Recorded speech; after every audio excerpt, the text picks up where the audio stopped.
wavering in foreign policy for Covert Action magazine. Then Caitlin Johnstone has an excellent piece for Russia Today on the fact that 2 years of Joe Biden will make the Democratic Party's real agenda totally transparent.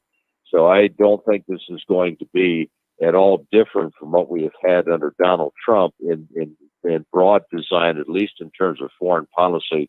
Glenn Greenwald, I think, refers to it as a combination of militarism, imperialism, and corporatism. In his interview with Chris Hedges, I agree with that. One term that I would use as well, Glenn Greenwald, of course, didn't use this term for whatever reason. The term Zionism, I think, needs to be absolutely emphasized in terms of where Biden is coming from with militarism and imperialism and corporatism. He is a very strong Zionist, as is his running mate. And I think what we are going to see with the Biden administration within 2 years is the likelihood of a wider American war in the Middle East, among many other things. So I think that Joe Biden is not bringing America to a new dawning. I think he is just the latest president among many who embodies a series of things that will actually destroy the American empire. Well, when one looks at Joe Biden, and when one looks at his inauguration and preaching unity domestically, but also at the same time giving this impression of reaching out to the rest of the world, and just your thoughts in terms of these sentiments that Joe Biden early. In fact, in his inauguration, and also I know at this point in time, there are a number of other challenges that he is faced with: the COVID-19, the pandemic, the American economy, Yes. and the like as well. So, just your analysis on some of these messages that Joe Biden is already starting to send out. Well, I think Biden is talking unity, and yet there is not only division between Republicans and Democrats in this country that is beyond anything that I've seen in my lifetime, but there's also a tremendous division within the Democratic Party that's not immediately obvious to people looking at the United States from the outside.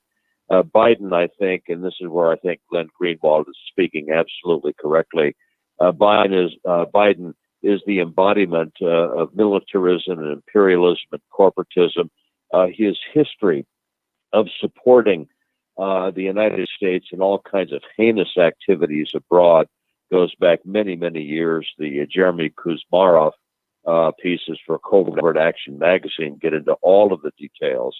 But I think in this particular situation that Biden is also in a circumstance where domestically the United States is in such tremendous turmoil after 4 years of the Democratic Party attempting to undermine the Trump presidency through what I think, frankly, has been a proven false narrative in terms of this Russiagate situation, this $32 or $34 million investigation conducted by Robert Mueller basically turned up nothing on Mr. Trump, when in fact there were things that Mr. Trump could have been charged with in the House and the Senate that would have resulted I think in a legitimate impeachment of Trump and Trump's conviction.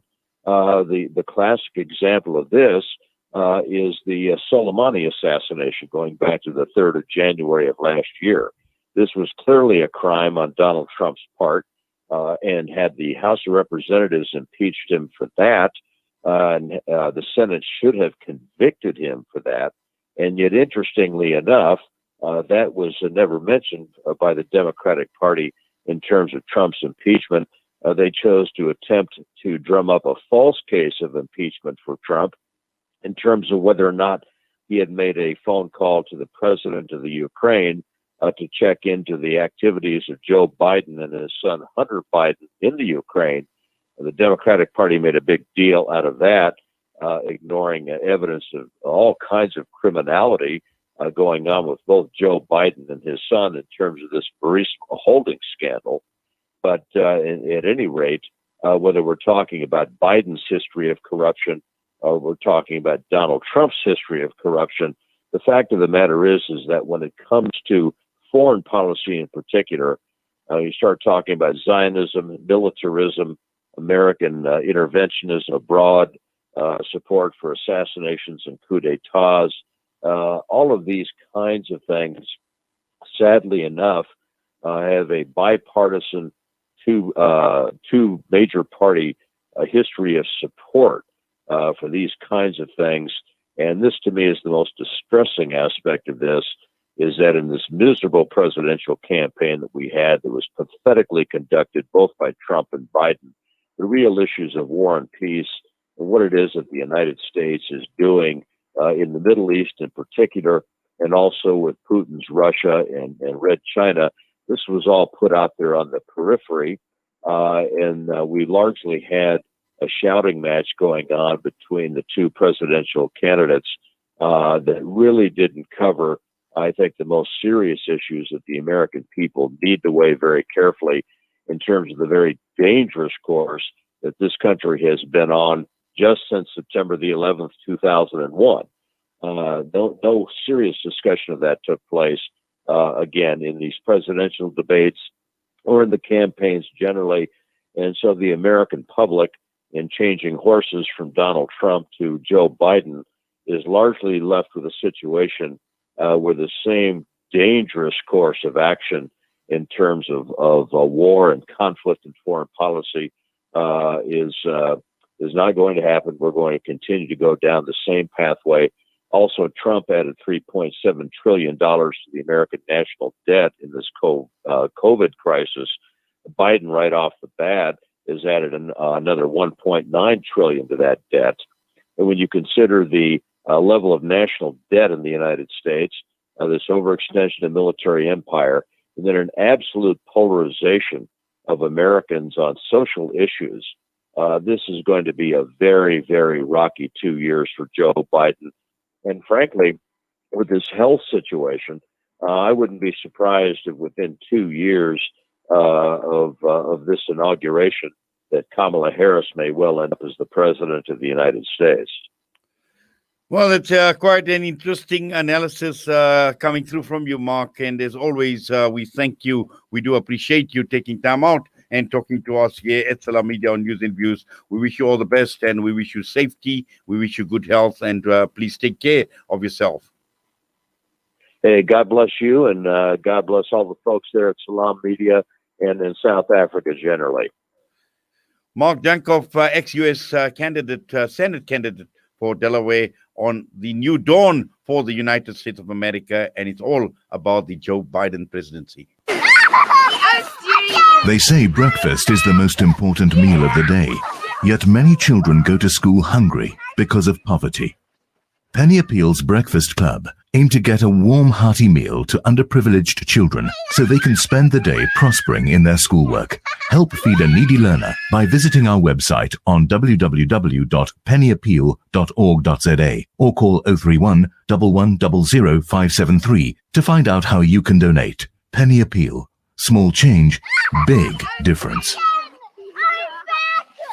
What makes Randery Jewelers the optimum place for your memorable gift? Is it our range of exclusive, high-end, luxurious jewellery? Or is it our master craftsmanship of all your bespoke jewellery needs? We believe it's because at Randery Jewelers, we know just how to make your special moments last forever. Whether it's for a wedding, anniversary, or just a simple gift to show your love, trust Randery Jewelers to make it special. www.randeryjewelers.com. Make your moments last forever with Randery Jewelers, the family name you can trust. DoosieMed Medicine Depot Retail Pharmacy and Emergency Medical Depot. Conveniently situated in the DoosieMed Medical Center, Corner Burger and Bosel Street, Pietermaritzburg. We provide safe, affordable and convenient medical facilities. Open till 10 p.m. every day of the year. We have a full house clinic that operates from 2 p.m. to 7 p.m., which is run by a qualified sister. The clinic offers immunization, vaccination, wellness, general consultation, and more. Call DoosieMed Medicine Depot on 033 3421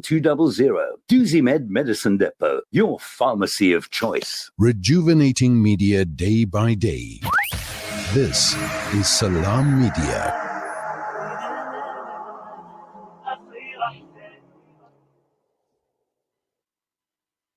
The time is just gone 8:37 a.m. and we are now moving to the big ivermectin debate. And an ivermectin interest group consisting of PTA professionals across the country has filed a Section 21 application in terms of the Medicines and Related Substances Act, seeking for doctors in South Africa to be allowed to prescribe ivermectin for COVID-19. We joined on the line by co-chair of the ivermectin interest group, Dr. Yaqub Essaq. Dr. Essaq, assalamu alaikum wa rahmatullahi wa barakatuh. Jummah Mubarak and welcome to the show. Alaikum salam wa rahmatullahi wa barakatuh. Jummah Mubarak to you too, and Jazakallah khair for inviting us to the show. Right, Dr. Essaq, let's talk about this interest group. And obviously, this debate is a huge debate. It's a massive debate in this country at this point in time, as far as ivermectin goes, and looking at its use and how effective ivermectin has been. And we are hearing of cases in other parts around the world where ivermectin is obviously used, but here in South Africa, we seem to be getting resistance to the use of ivermectin. Yes, so what has happened is a few weeks ago, maybe more than a month, when the traction on ivermectin started developing in the social media space and various other groups, we as an ivermectin interest group got together to say, what, we've got to answer the question, firstly, whether it works. And secondly, noting the pandemic and the death rate and the mortality and also the severe disease rates that's going on, and also looking at the first wave, we got together to explore this and the use and its potential benefit. And of course, we don't, at the moment, as an ivermectin interest group, regard this as a wonder drug or a super bullet, like many are claiming that we are stating such. So we're a scientific group. We're not an activist group, but we believe that from the evidence that has been presented to date globally, that there is a potential benefit. And if it is used within the supervision of healthcare workers and prescribed by doctors, who will monitor each patient case by case, and it's added to the arsenal of treatment we're currently using, then perhaps we would be benefiting many people.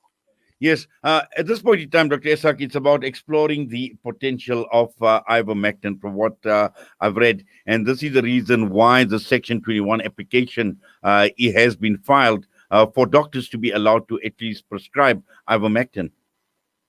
That's correct. So it's off-label use. So ivermectin, as you know, a lot has been written and said about it already. Originally meant for parasitic infections, had a huge success rate. The developers were given a Nobel Prize for Medicine in 2015 for the benefit in eradicating or controlling huge amounts of parasitic infections in endemic areas where they occurred. And then in terms of its properties, so just to explain what happens in COVID-19.